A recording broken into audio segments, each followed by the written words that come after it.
faithful is he that calls you, who also will do it. All of this he's promised to do through us. So it's Mhm. not so much about us doing it as being willing and saying, yes, Lord, I'll do this. Help me.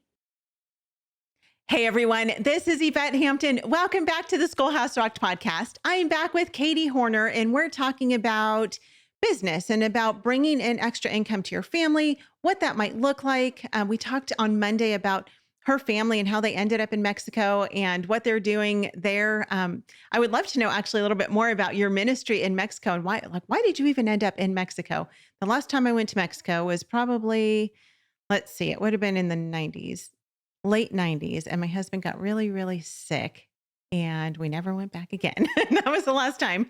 Um, but Mexico is, it's an interesting place to go. I know there are some really beautiful parts of Mexico, and it's just part of God's amazing creation. So I love that you're there. But we're going to talk more about all these things. Before we do, though, I want to say thank you again to our sponsor, CTC Math. If you guys are looking for a great online math program, visit ctcmath.com. Try them out for free. But not only can you try them out for free, they have a 100% no questions asked money back guarantee. So if it doesn't work well for your family, you can just cancel anytime and they'll refund all of your money. So now that you're into the school year, maybe you're like, this math program that we have right now isn't working well for us. Try CTC Math, ctcmath.com. Well, Katie, welcome back to the podcast. We were talking yesterday about work and about how work is worship. And I love that idea. I think that's something that is a little tricky to pass on to our kids. And so I would love for you to talk about that for just a quick minute. Have you been successful? I find this difficult sometimes with my girls. My girls are not huge complainers, but I also don't think that they're like, yay, work. And as we're talking, I'm thinking to myself, like, okay, we need to maybe work on that this year. Maybe that character development. Have you been successful in figuring that out with your kids? Well, Yvette, our kids are ages 9 to 18 right now. So I think we're at different points of success, depending Yeah. on who we're talking about. And with all of us, right? It's a daily choice to choose the attitude that we have Yeah. towards the work that God has given us to do. And one of the things I remind our kids when it gets hard is that God has already promised to do what He's called you to through you, right? First Thessalonians 5:24, faithful is he that calls you, who also will do it.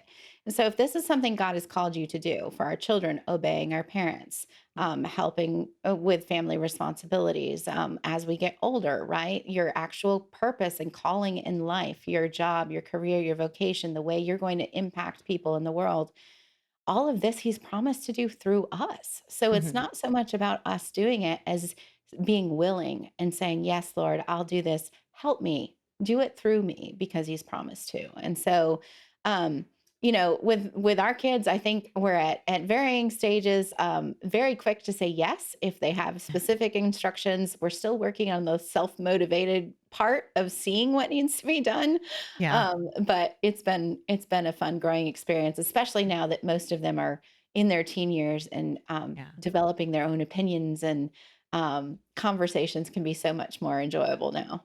Yeah. Yeah. I think one of the greatest things as a parent is when your kids start taking the initiative to do things without being asked.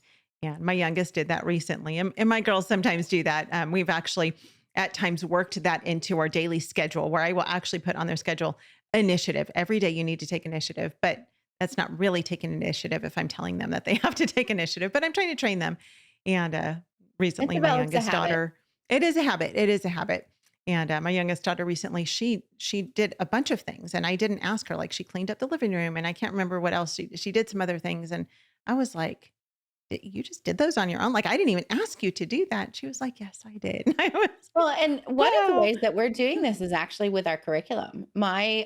Ah, My oldest just graduated, but the next two are going into their junior year together okay. because they're pretty close in age, and we found it helps for them to be accountability partners. Mhm. And so we actually develop our school year plan, develop our lesson plan or whatever, Yeah. and give it to them, and then it's up to them to when they're going to do the work.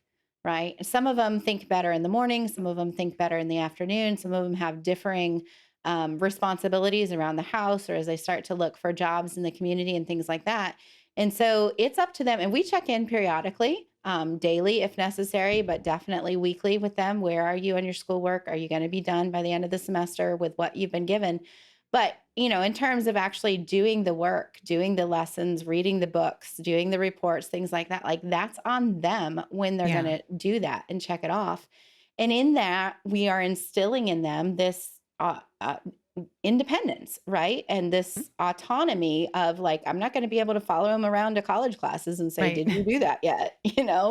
And starting to train them for adult work. And that's been working pretty well for the last couple of years. Yeah. Well, let's back up to working from home. And I want to take us back to that mom who is saying, all right, I really need to bring in some income. Our family's just not making it, or we're just scraping by. And she wants to be a blessing to her family and to her husband, like the Proverbs 31 woman. And she wants to do something, right? And so we talked about how, okay, this mom, the first thing might be figure out what you're passionate about. What are you good at? Because if you're not good at it and God has not gifted you in this area, you're going to be miserable doing it, probably. You're not going to have the best attitude. Now, of course, there are some things we have to do that we don't necessarily love to do. But when it comes to working and doing something from home, we really want to do what God's gifted us in doing. So that mom, maybe she's just said, okay, I've got to do something. Here are the things that I enjoy doing. Here's where I feel like I'm gifted.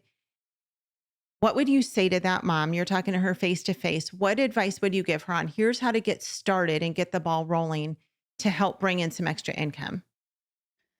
A lot of times we way overthink this. And so if I was sitting across the table with you, I would just say, what's the fastest path to cash? Right? What is the easiest thing? Maybe you might call it the low-hanging fruit, right? Like Mhm. what's the fastest way for you to actually generate some income? Forget getting an LLC or a business license, forget figuring out a name, forget creating a website. Like what if you need cash, like what's the fastest way to get that? Can you sell cookies? Can you make a cake? Can you babysit, can you dog sit with your kids? Yeah. Can you, maybe you can sew, and so you can do repairs to clothing. Or I saw someone just yesterday selling headpieces on Facebook, matching mom and daughter or something. Like what could you do with the skills that you have to be able to put it out there? All you need is a way to take payment. People still write checks. There's PayPal, there's Venmo, there's all these cash apps now, right? It's not that difficult. You just need to put it out there. Yeah, that is a great starting point. And that's such a good reminder of it doesn't have to be so complicated. I think we try to overanalyze everything, right? Especially as moms and homeschool moms, we have to think through every single detail of every single thing to the point of where it paralyzes us and where Yeah. we just don't do anything at all because we're so busy thinking about how to do it. There's a local mom here in our town who she started out baking cookies in her kitchen and it has turned into this huge business. Ended up bringing her husband home from work. He was working this job where he was working, 60, 70 hours a week. And now they bake cookies and cakes and all sorts of amazing things together. And they're actually opening up a bakery now that's going Mhm. to have a kid area for them, for their kids. They've got 5 little girls.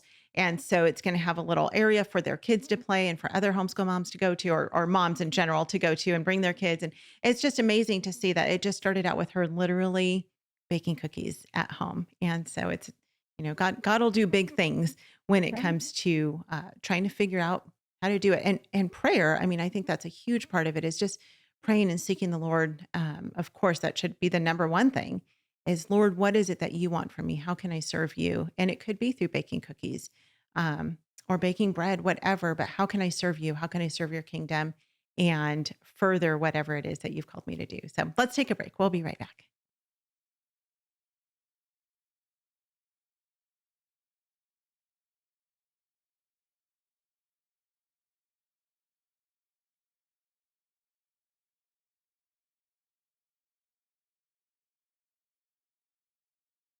We are back with Katie. All right, Katie, let's continue on with what are some other pointers that you have for moms who are looking to get started? I would say also don't limit yourself to what you know. Like we said, ask the Lord what you could do, right? Let Him open that up. But think about things that other people in your area may or may not be doing. Like, are you good at writing Bible studies? Have you created amazing lesson plans for your homeschool kids that other people would love to pay to have and be able to use as well?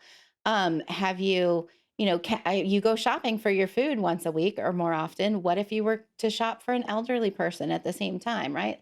Just thinking outside the box, even asking your kids. You'd be amazed at what ideas kids have for like, hey guys, if we had 20 bucks today, what could we do with that 20 bucks to turn it into 500 by next week, right?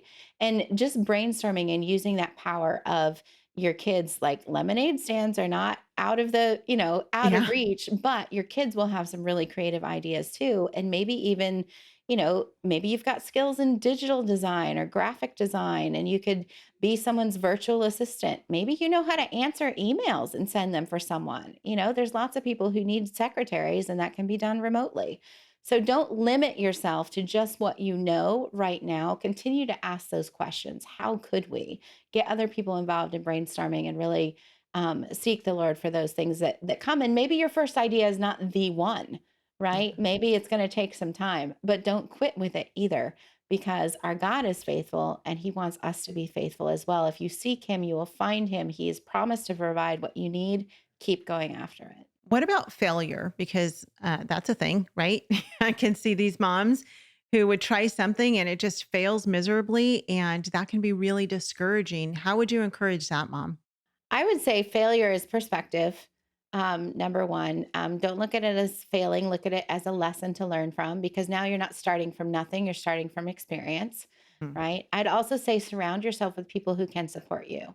When we started in business and we made that very first offer, we were making an offer to maybe 10 people on an email list, right? And nobody bought anything. And I thought I was a failure. I thought, who do I think I am? I don't know what I'm doing, all this other stuff. It wasn't until I joined a community of other people who were regularly making offers that I got to learn what the statistics are. Do you know if you have a list of 100 people and two people say yes to your offer, that's the average. Like Wow. that's Yeah. normal in the digital marketing world, right? And so surrounding yourself with people who know the business, understand the business, have up to date data to work with can really help you with that perception of whether this was truly a failure or whether it's just an indication that you need to keep going and try again. What does it look like for your family? So your husband, I mean, you guys, it's a family business that you have. So your husband works with you. I'm assuming your kids do something maybe with you. I'm not sure. What is this? What does your family dynamic look like? So I'm the face of the business with the Flamingo Advantage branding and the flower in my hair, and I do most of the teaching, right? But my husband, we say he's the president, so he's behind all the decision making. He does a lot Yeah. of the behind the scenes logistics. I have a daughter who is a graphic design and video editor and has interned with people like Rachel Peterson and really upped her game even as a teenager and does a lot of work for us. Another one is an artist. My son is learning accounting, so he's helping behind the scenes with some of those things on a regular basis. And we just work together. And what Hmm. needs to be done today? And can you do this? Or no, I'll take that. Or who excels at what and being able to find the right way to do that and being able to compensate, right? Like in your business, I'm not a CPA, so check with yours to get the specifics for your details and your state. But it's my understanding, at least from my CPA, that we can pay our kids up to a certain amount of money per year through the business Hmm. before it becomes taxable to them. And it's Right. things we would pay people to do anyway. So they may as well be learning those skills. It counts for school and Yep. educational experience.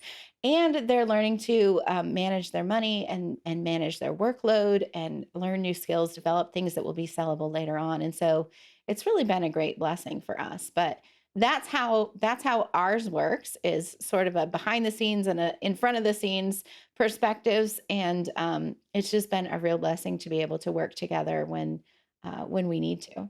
Yeah. Being able to count school credit for our kids to be part of our business is such an important thing. Just before you and I actually got on to record, my daughter and I were going through her high school transcript and we were looking at, okay, what are we still needing? What holes do we still need to fill in? It's her senior year this year. And so she has on there filmmaking for her freshman and sophomore year because we were making a film as a family. We were traveling and filming a documentary. And so I actually, when I spoke with HSLDA and I went through her whole transcript with them, and I said, she hasn't taken a film class, but she's like, we made a movie. And they were like, absolutely. that is business. It's a class for her. And it's so great that we can put those on our kids' transcripts because that's real life learning, right? I mean, the whole point of giving our kids a textbook or teaching them something is so that they can take it into their adult life because our kids don't walk around with a textbook through their adult life, Right. asking questions and trying to find the answers in a textbook. We teach them things so that they can go out into the world, into their adult life, and be prepared to live the life that God has given to them. And so it is such an advantage and a blessing to not just to us, but to our kids for them to be able to learn alongside of us as we're building a business for the kingdom together with the Lord. So Yeah. Our littles have helped as well when we do events. They're behind the scenes of setting yeah, up the stage and helping, yep. some of them are making lunch for us while we're for our quick breaks in between. My 9-year-old just did 2 commercial videos for our book that just came out.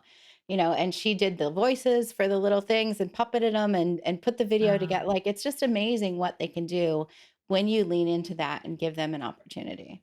Yeah, yeah, it's so funny. You talk about them setting up food. I remember when we were filming for the documentary with Sam Sorbo, and we were Sam was already there with us. We were just getting ready to start filming, and Kevin Sorbo came in. We were at this house in Florida where Kevin was filming a movie.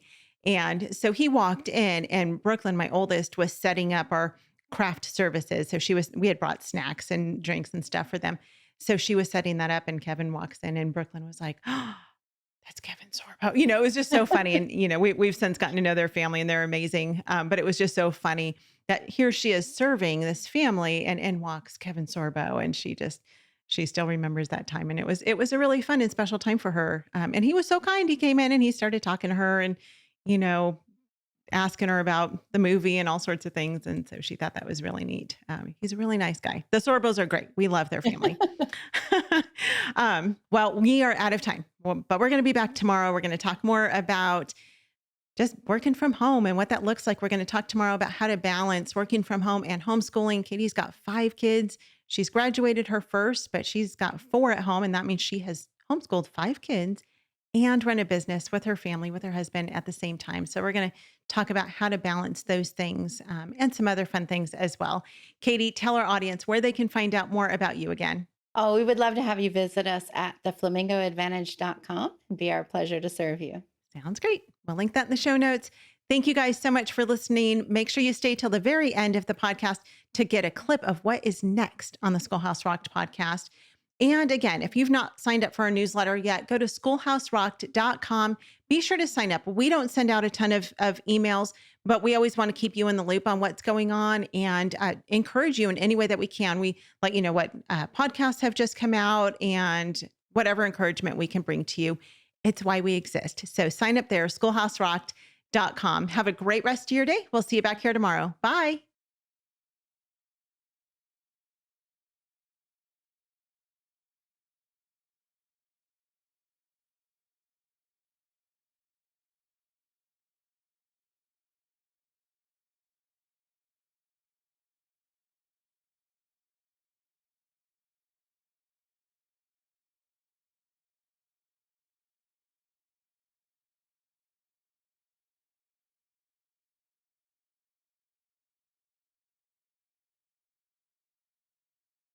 They just stood there.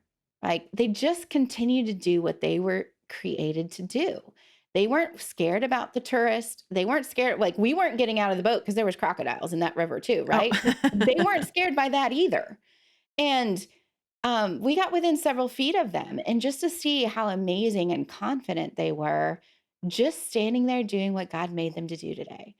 And it was so impactful to me that as I couldn't get it out of my head. When we came home, I started researching flamingos.